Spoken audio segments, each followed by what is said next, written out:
Okay, I'm Natalie Nicholson. I am the head of French and I teach French from Year 7 up to Year 13. French is the most beautiful language in the world. It's so rich and it's all about precision and accuracy, which really appeals to some people. There's so much description that is allowed for in the French language, and it's a real pleasure to speak. It sounds beautiful as well. I couldn't possibly say, because I actually do enjoy all the topics. Currently I'm teaching the topic of family, and I find that very interesting. But also I'm teaching politics at the moment as well, and that's changing all the time. All the topics that we teach in French are very relevant and very current. So actually all of them at different points will become quite interesting to the students as well as to the people who are teaching the topics. We have 2 teachers usually for each year group, and so that's split evenly. It's very much a fairly informal setting where there's lots of discussion, because obviously the speaking is quite an important part of the course. But we try very hard to give the students as much target language practice as we can, and so the emphasis is on trying to speak French as much as we can. It's not always possible, especially when we're looking at grammar, for example, but a large proportion of the classes are spoken in French. I think I like everything that's encouraging the sixth formers to be young adults, actually, and to put them in, it's like a stepping stone, if you like, to how they will be treated at university. There's a massive transition from GCSE to A-level, and I think at Nottingham High School we cope with that very well by encouraging the students to really flourish and to find what they feel passionate about and to really develop all the skills as and when they pick them up. For me, I think it would be literature. At the moment we're studying a book which I absolutely adore for 2 reasons. Firstly, because I think it's really well written. It's a book called Un sac de billes by Joseph Joffo, and it's the account of 2 little Jewish boys who are sent on a journey by their parents to try and escape the occupied France that they live in, which is occupied by the Nazis' forces. And it has a very special meaning to me because I am a French national and my family lived through these times, and I have all those background history stories going in my head when I'm teaching this novel, and I suppose it has a special meaning to me. They are all really good teachers who have experienced France to the full. They've all lived in France at different times and in different places, and they bring a wealth of experience and of knowledge to the department. They all are able to bring the subject to life because they all can give you good stories about themselves and their relation to France and to the French-speaking world, actually. We're very lucky because we have some lovely bright classrooms where we have most of our lessons. We also have access to language labs where we use the computers, and that's quite important, especially when we're looking at the using listening, for example, as one of our skills. One of the things that changes from GCSE to A-level is that instead of being played a track and asked to answer questions, you actually have the time to listen to the tracks in your own time, and so it's important that students can do that independently. There's also quite a lot of research that goes on in the course, especially when you're preparing for your spoken French exam, where you have to do an independent research project, and actually the teachers can't really help you with that, so you have to research things quite a lot yourself. We do really encourage the use of computers and of digital technology of any kind. It's always good if someone can access a website or a news programme and keep up to date on what's going on in France and the French-speaking world all the time, actually. So we do, under normal circumstances, we operate an ambassadors scheme where we try and encourage our older students to mentor and to teach younger students. So we have language clubs We are currently looking at setting up some email exchange programs with some French schools that we have contacts with. We were going to be going on a French exchange, but at the moment that's on hold, but that's not to say we don't have the contacts there, so that's something that's being done at the moment. I think by encouraging them to read as much as they can. I studied French at university and enjoyed all the literature that was thrown at me, and so I'd quite like to feel that I was helping that to be put across. Also, I think just generally encouraging them to access any kind of spoken French that they can, mostly by film, by listening to the news, by going on any websites that are going to help them to actually hear authentic spoken French. Any way that I can.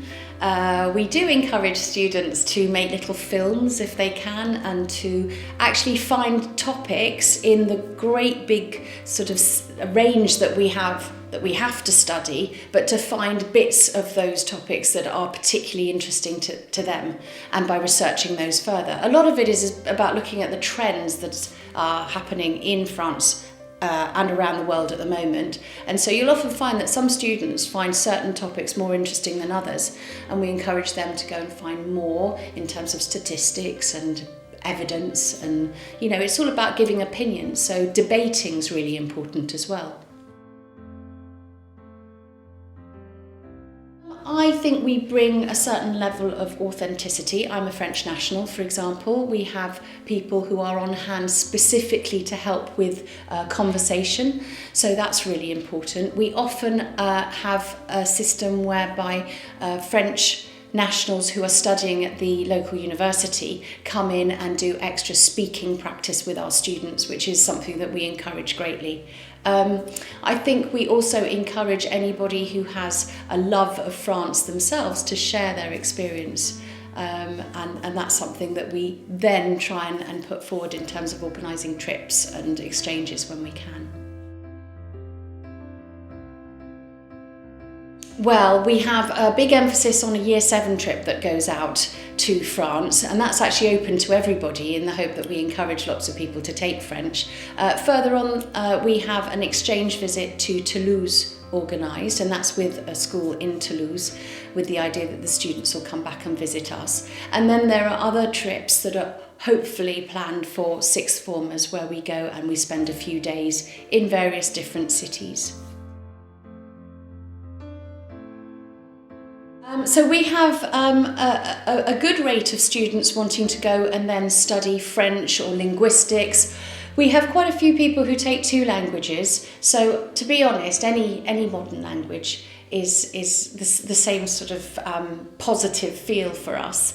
But yes, we often have people who go ahead and study, if not French on its own, as part of a sort of dual honours with something else, perhaps French and law, French and business, that sort of thing. So we do have lots of people who have then gone on to study at uni.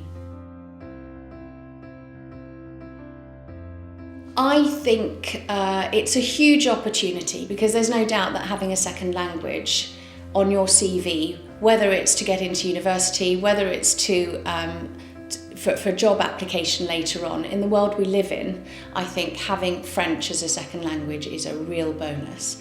Don't be put off by the fact that there's a massive transition between GCSE and A-level. It's hard, but it's very much worth it. And once you've passed that threshold of difficulty, then to be honest, it opens up a whole new world to you. So I would say really persevere, especially in those first few weeks. We basically go from GCSE, where you're talking all about yourself, to A-level, where you're discussing lots of worldly current affairs. And it's exciting, and it's current, and it's very, very interesting. My name is Matt, I'm 17 and I take French, drama and history at A-level.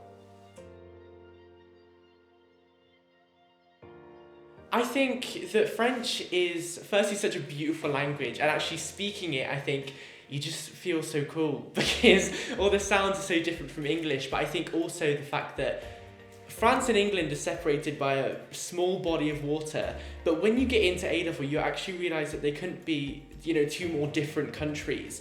The culture of France is so different and unique, and you finally get to experience that, which I don't think you get at GCSE when you're talking about your family and your pets. It's a much more current and relevant experience to do A-level. I think definitely the book. So we're studying a great book called Un sac de billes, which talks about two Jewish children who are fleeing from occupied France. And it's really heart-wrenching because it's a true story. And I think that just, embodies the relevance of French. This is a true story. It really happened. And being able to discuss it in such a small class size, not only does it build your speaking skills, but it also, you feel like all your opinions are really valued, and this ability to analyse together as a class and share your ideas is just really rewarding, I think, not just for your languages, but also for your self-confidence as well. I think everyone always points out the big difference between GCSE and A-level, and there is one, but I think the big thing about going to A-level is that it all seems to make sense. So you read the language that you're going to use that's harder. You're speaking about things that require this harder level of language, but it all seems to come together in such a perfect way. And then I think it gets to the point in the first term in year 12 when you think, oh, actually, by the time I leave school, I might have a second language. I'll be able to speak in a whole new language. And obviously, studies have shown that when you go and get a job, if you have another language, you're statistically more likely to have a higher salary, or you might just get that job because you have a language and someone else doesn't. And that feeling of thinking, this is really going to impact my working life and not just my A-levels, is really incredible.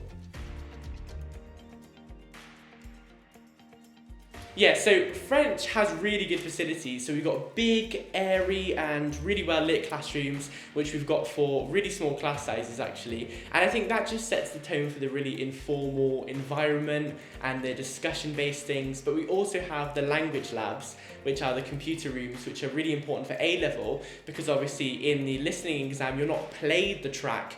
You can pause, stop it, rewind it, and so it's really important to learn that skill of how to do it under time. But also, we in the speaking exam have the IRP, which is the Independent Research Project. So I'm really excited for mine, which is about collaboration and resistance in the French occupation. And so you can completely do whatever you'd like, and we use the facilities in the languages lab to do our research, to do reading and other things like that. So normally, if it wasn't coronavirus times, we'd be going on an exchange, which would be really exciting, in the south of France. And the important things about the exchange is that obviously you go there, they come here, but you make a friend for life, and you make a language friend, because it's really, it's a different thing speaking to someone who's native to speaking to someone who is your classmate, for example, who just speaks English as their first language, because spoken French and written French are quite different things. So getting that experience of having a friend who is a native who you can call on and say, hey look, does this sound right, is a really valuable thing to have. It's an asset. So the French department is just full of experts. So firstly, I'm taught by the head of French, which is Mrs. Nicholson, and she is brilliant, especially when it comes to literature and culture, because obviously she's a French national, and the things she brings, the expressions, the idiomatic things that she brings are just amazing, and that's something that you can't get from other kinds of teachers. But also we have Mr. Beatty, who is the wizard of grammar. Honestly, I never thought I'd have a teacher who made me excited about grammar, but Mr. Beatty just exceeded my expectations. And so you've got this brilliant thing of Mr. Beatty, who's, you can really ask about the details of grammar, and then you've got Mrs. Nicholson, who really values, creativity, culture, big questions, and having these two quite different teachers but together to form your A-level is just a really good experience. So there are quite a few entities to the A level, so lessons can kind of differ, but what we do, for example, with Mr. Beatty is we'll have a few lessons on the film. So we're studying La Haine, which is a brilliant film. I'd recommend anyone who's going to study French to just watch it. You will be astounded. And so we'll watch a bit, we'll discuss the significance, the history, the culture, and then we'll just work towards our written essays, which are 20% of the A level.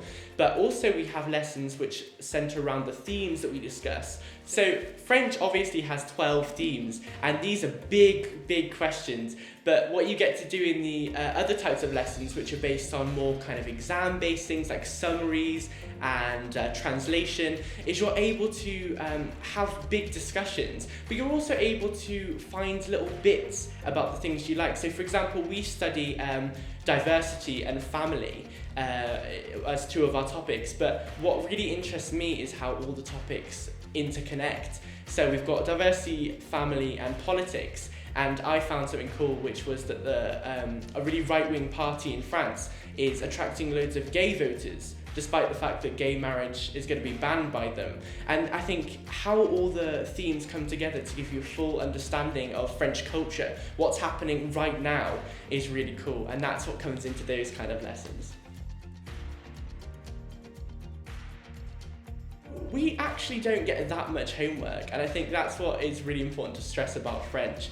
I think the biggest part about French is putting in the effort in the lessons. In a homework, normally we might have in year 13 an essay that you get a whole week to do, or you might have a summary which in the exam will take you about 10 minutes. But that's the beauty of French. You get to, March, May time, big revision time for the other A levels, and you're sifting through notes and flashcards, but you've already put the effort in with French. You already know your words, your vocab, your structures, so realistically, you're just consolidating. So it's an A level where if you really put the effort in from the start, you get to just relax when it's exam time and just, focus on what you're trying to do best, which is obviously do well.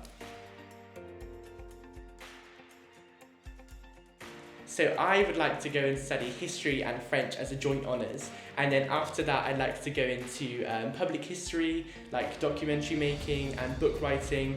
And I think the thing that French is really giving me for that kind of opportunity is the fact that if I want to go into making documentaries, I can make them in English and French. So if anyone's looking at someone to hire and they see someone who can only do it in English and someone who can do English and French, there's immediately that upper hand that you get from doing French. So yeah, that's what I want to do. Try really hard at the start to immerse yourself in French culture. What I really found was helpful is to read. Just reading quite simple classics of French literature. You can buy the English, read it along, see what kind of words you pick up. And it's funny because you might not even be thinking about the words you get when you're reading it, but when you're actually coming to write translations and things, it's so funny how these words just come back to your mind. You're like, oh, I've read that before. And also music, French music is brilliant. You've got Stromae, Angèle, and also I think the radio, because getting the news in French and getting what's current is something so brilliant, because you've got a class full of people who are really alert to what's happening in France. You can all bring it in together, and then what you're doing is you're enriching each other's knowledge, which is a really cool experience as the kind of like teamwork of doing French A level. À bientôt tout le monde!